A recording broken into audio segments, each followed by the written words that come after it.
this is such an inspiring event because it's so refreshing to see the fishing community come together and stand up for these environments that they rely on, thrive on.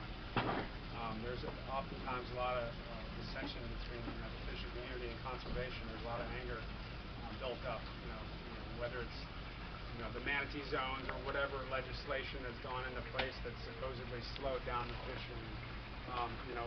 One thing that I've learned through my years, I'm paddleboarding right now, but I've grown up in Florida, and I consider myself a waterman because I have a respect for the water, and I appreciate it through a lot of different mediums. Fishing is one of them. I spearfish as well, and fishermen are often the first people that I come to in the local communities for the local knowledge about the waterways, the conservation-related issues, what the problems are, because again, they have their finger on the pulse.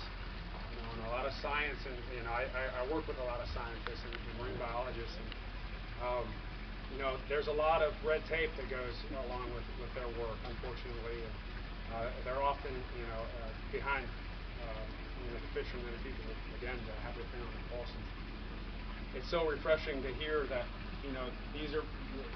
that we're the stewards. We're the people that are utilizing these resources. We're the people that understand their importance, and we need to lead by example. And I've come across so many fishermen that take advantage of the fact that there's not that much enforcement on the water, and overfishing and overspearing, and people that are getting away with these things because there's not enforcement, there's not eyes on them. You're out there separated in this vast open space. You get away with a lot more, and people take advantage of that, unfortunately. And whether it's throwing their beer can out the boat, or whether it's hooking a fish out of season, or whatever. I think that it's important for us to lead by example and to make sure that others are watching, and to be proud of that. It's not something that you should worry about your buddies giving you a hard time about. This is something that we need to lead by example. And there's all of these communities. Florida thrives on its environment. Without the local waters, without the resources, there is no economy. There's no tourism. There's no people coming here for the beaches, or there's no northbirds coming down. So it's important for us to know that these resources are the foundation. The economy comes separate. The local communities come second. A perfect example of that is Apalachicola Bay area. Coming through there, they're having they've always had the political water battles with the tri-state area up there, but they're having a lot less fresh water coming down. There's a lot of poaching going on with the oysters there, and the local community is suffering. There's homes going up for foreclosure now. It's a fishing community going dry, and you find that all throughout the state. Whether it's tarpon, whether it's oysters, whether it's scallops, whether it's sponges, whatever. I have a great deal of respect for you guys coming together and standing up for that. In an era where it's frowned upon. And a great message that you delivered as well is that we all have a voice. I'm a paddleboarder. I hate being called a paddleboarder, but I just started paddleboarding a day after we signed the deal to do this project. But we all have something that we can give, especially with these new technologies. Social media is a huge tool, huge resource where everybody has a voice. I was just fisherman, waterman, whatever before social media, and all of a sudden this thing's kind of grown, and now I'm recognized, and now my message is recognized, and every single one of you guys can do the same. And I encourage you all to to connect with pages and causes like this, and to share and like, and to proudly promote it within your own network. So basically, that being said, I'll talk briefly about my project. And then I'll open it up for questions, because everybody always has questions, and there's a lot of logistics and crazy things that come up with this. So, basically, what I'm doing is I've partnered with the state of Florida to celebrate the 500th anniversary of the state. And what that means is Ponce de Leon landed on the coastline 500 years ago in 1513. So the state in 2013 is celebrating the 500th birthday. And I wanted to utilize this as a platform, a nonprofit platform, to raise awareness for the waterways and to celebrate the waters, because it is our most important and valuable resource here for the state. So what we're doing, I started on January 1st in Pensacola, and I'm paddling the entire coastline, averaging about 10 miles a day, stopping into all the local communities, organizing events, doing talks, speaking with the kids, doing a lot of cleanups everywhere we go, trash cleanups. There's marine debris everywhere, a lot of beer bottles and red Solo cups and just crap like that, that you get from boats. That's all stuff that we can raise awareness for, and I'm utilizing the social media platforms to raise awareness. Taking pictures, blogging on a daily basis. I've got some cards here if you guys want to connect with our Facebook page. Our main platform is Facebook.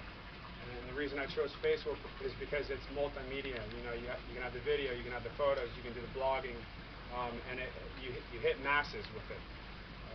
So we're luckily starting to get some traction here with our partnerships. We're sponsored with Quicksilver. We're getting ready to do some work with Guy Harvey as well, so I commend his efforts, and I love their work, and he's leading by example as well. We work with Tahoe SUP, the Department of State, Department of Environmental Protection's actually stepped up and is helping promote our cause, and we're partnered with all the state parks as well.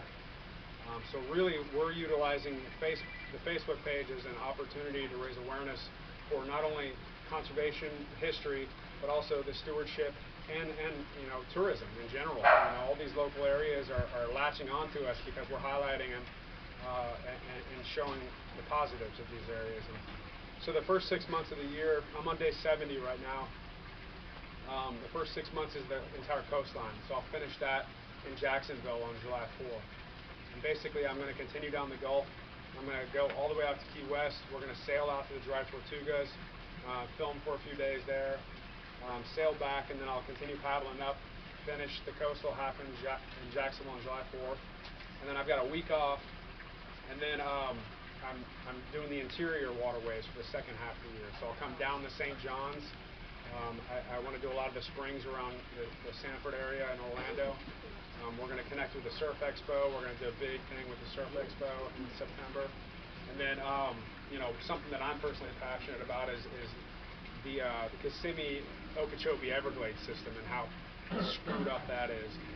So we're really going to try and highlight the natural water flow of that. And we trained for that last year. We came down the Kissimmee Chain of Lakes, down the Kissimmee River, and the restoration work. And I really want to continue that into the Okeechobee and into the Sawgrass River, how it should flow naturally.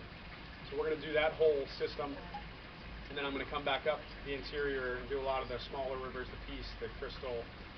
There's a ton of smaller little rivers along the Gulf, and hit the springs around Ocala and Gainesville, and really highlight. Florida's got over 700 springs. It's one of the highest concentration of springs in the world. So we're going to highlight that, and I'm finishing Tallahassee on December 31st.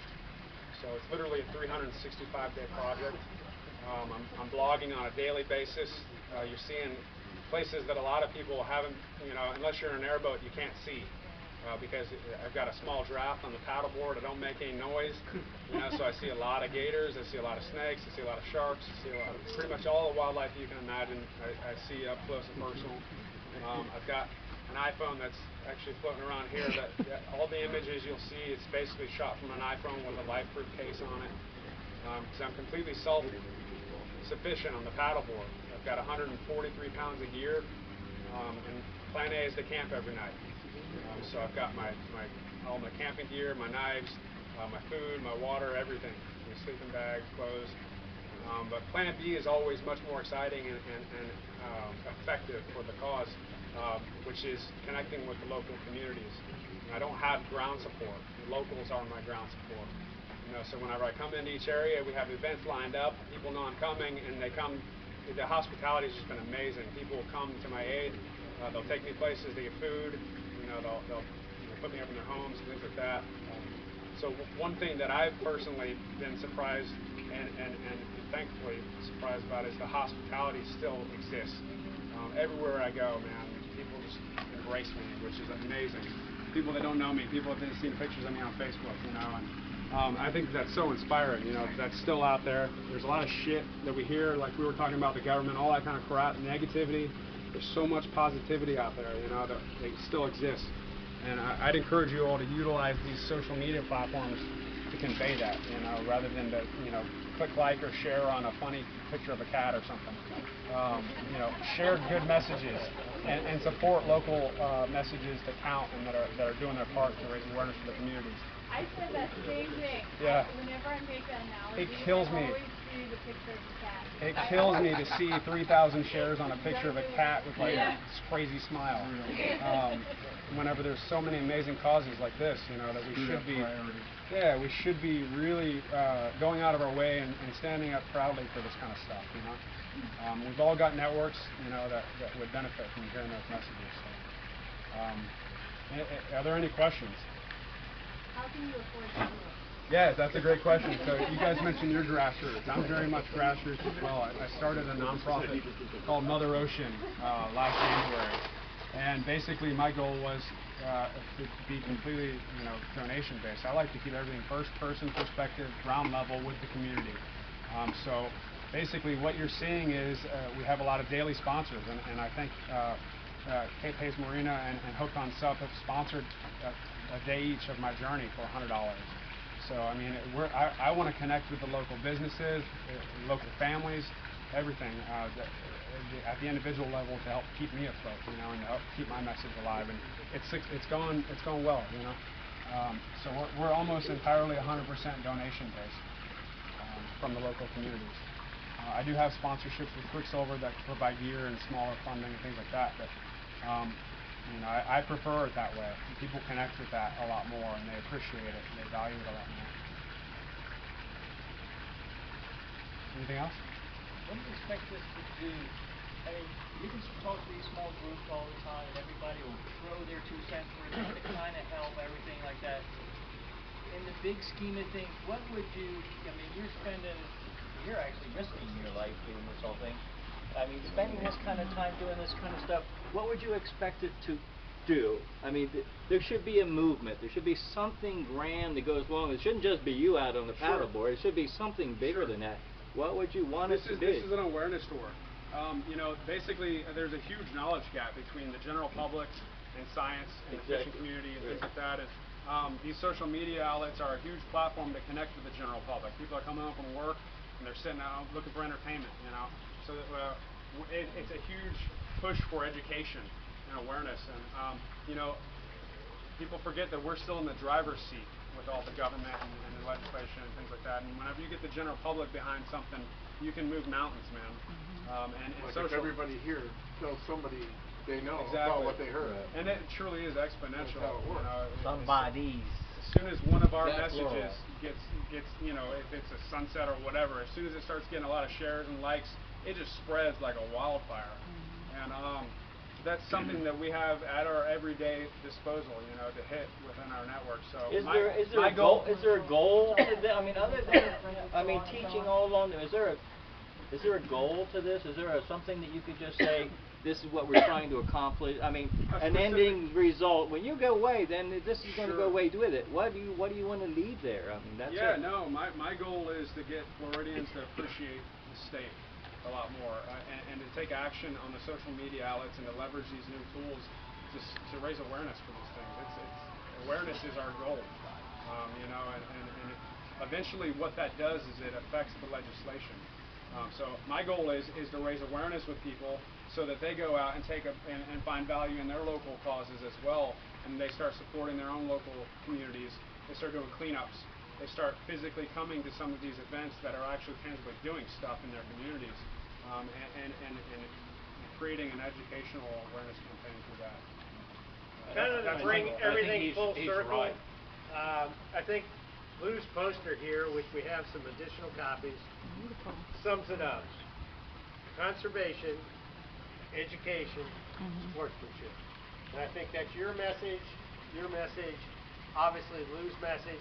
We have additional copies of these. You're welcome to partake. We don't need to keep this formal. It's a small crowd. If you have more questions, please ask.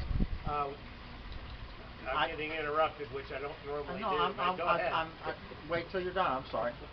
Well, you're not going to get a chance to speak when I'm done unless you want to talk to him. I just wanted to point out to Lou and everybody that the Boca Grande Fishing Guides Association was concerned about killing fish, but that wasn't the reason that we went to the all release. It was leading by example.